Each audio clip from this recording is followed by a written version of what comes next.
Okay, so I'm ready to roll out my dough to make my cinnamon rolls now. First, I want to show you how to line a cake pan with parchment paper.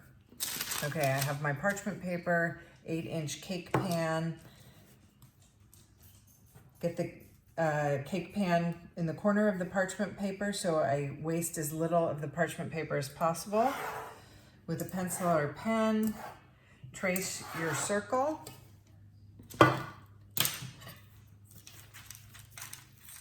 Cut your circle out. The rest of the parchment paper, I'm not gonna toss out. I'm gonna save for another project. I'm sure I'll be able to use the rest of this half sheet of parchment paper in the future.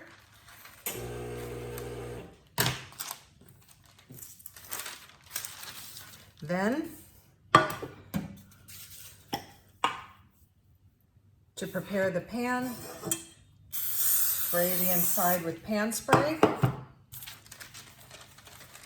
Fit my parchment paper down right inside. And now my pan is prepared.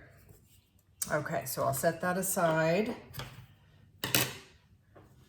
My dough has been resting for 10 minutes. It's a nice, soft, smooth piece of dough. I have my flour on hand if I need it for dusting as I roll. I have my rolling pin. I am just gonna gently dust to ensure no sticking. I don't wanna work a lot of flour in.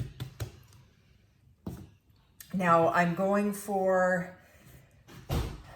a rectangle that's approximately 9 inches by 12 inches. Okay, so this is the first bread dough that we're using a rolling pin with.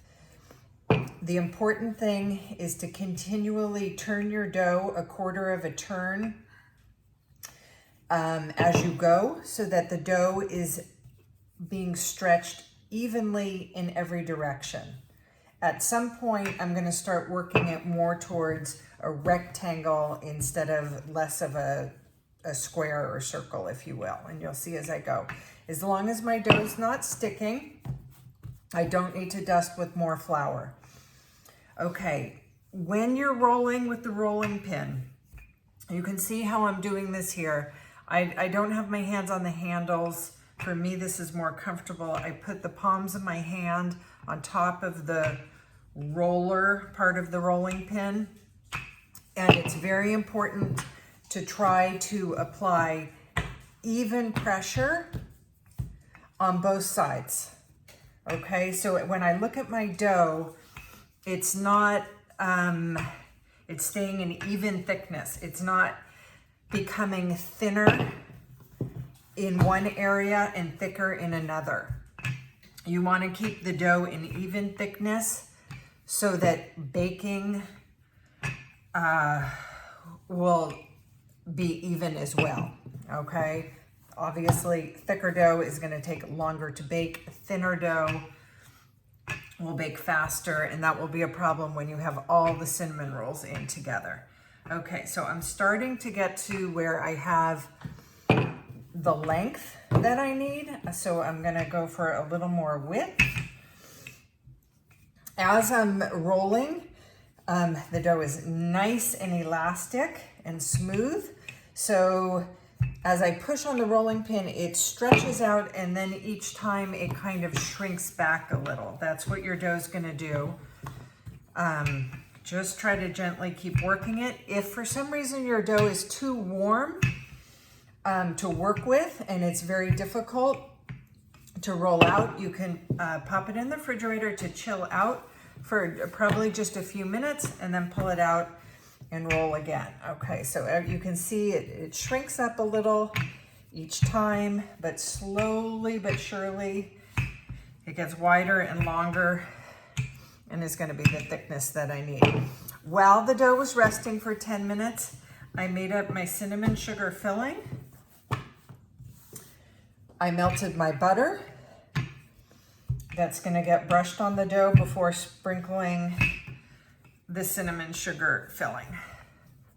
Okay, so hang on, I just want to get this a better, nicer rectangle.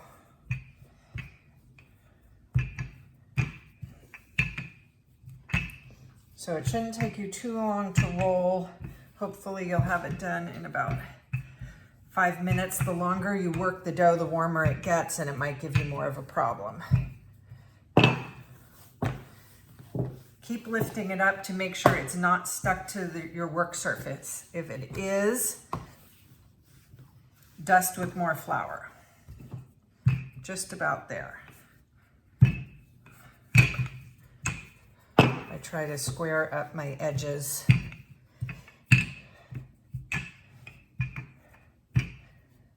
Okay, that looks good. So I have my melted butter. I have my pastry brush. You're gonna gently try to spread the butter evenly all around, except leave about a 1-inch border on the far length of the rectangle. Do not brush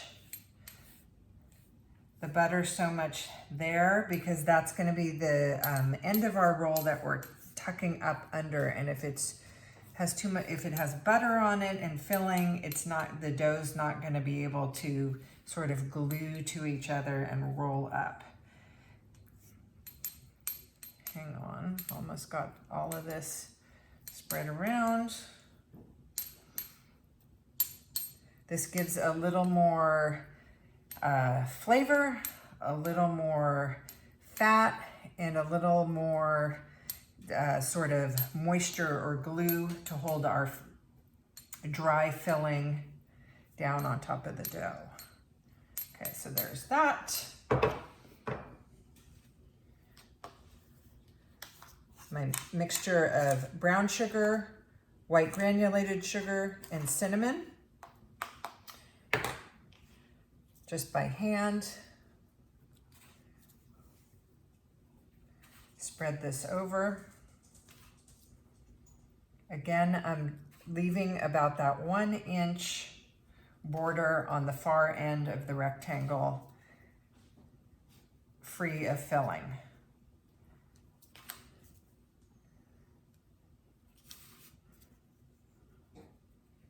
You might have a little more filling than you need, but that's up to you. I think it would be fine to use all of it. I'm not sure if I'm going to, I'll see.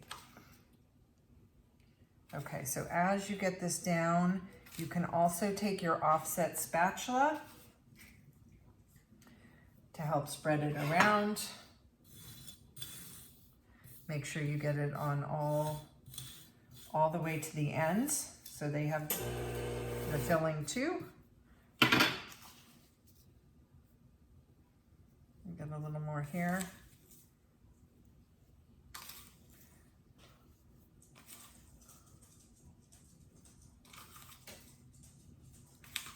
I'm just about out. I think I'm going to use all of mine. Okay, so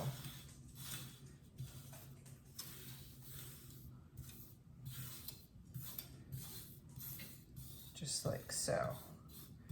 Now, when you roll up, you want to get a tight roll. Start at one end and gently get the whole roll started. Starting it is the hardest part. Like I said, you want to keep it nice and tight as possible. Just keep working your way down the length, back and forth as you go.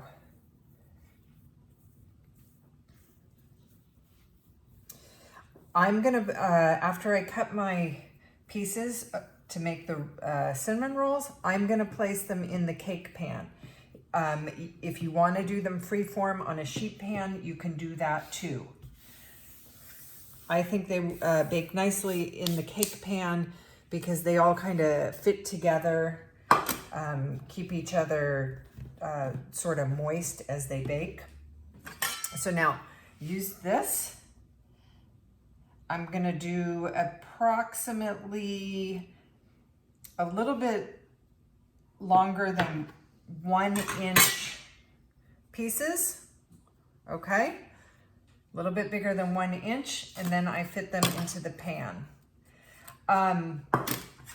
Again, the important part with this is if you make them 1 inch or you make them 1.5 inches, whatever you do it, you want them all to be the same.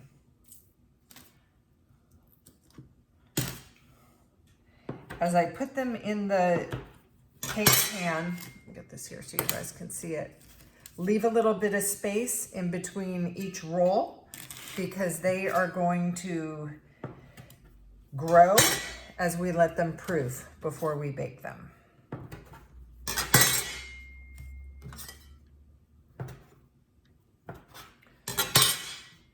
Okay.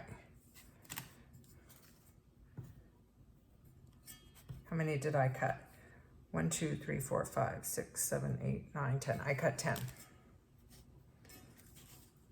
Space them out evenly, and now that's going to be left to proof.